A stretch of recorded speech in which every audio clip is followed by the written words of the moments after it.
वही दिखाता हुआ नजर आएगा। नेट आप देखेंगे स्टॉक में हमने देखा है कि जो होल्ड कर रहे हैं वो 10% के आसपास ही कमाई कर रहे हैं, अगर एक साल के नजरिए से भी उन्होंने स्टॉक को होल्ड किया है।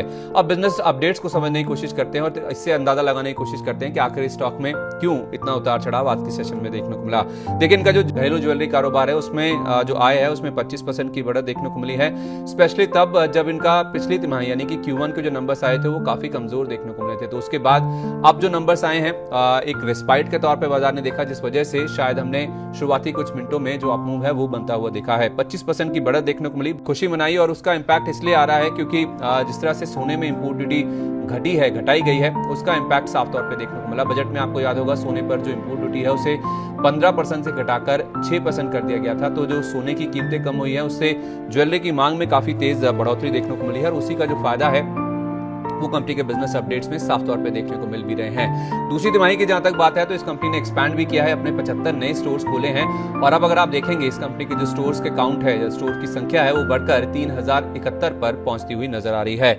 बाकी सेगमेंट्स की परफॉर्मेंस की अगर आप बात करेंगे तो उन्हें YOY यानी कि ईयर ऑन ईयर ग्रोथ के हिसाब से रख रहे हैं। एनालॉग सेगमेंट की जहां तक बात है तो वहां पे 25% की ग्रोथ थी।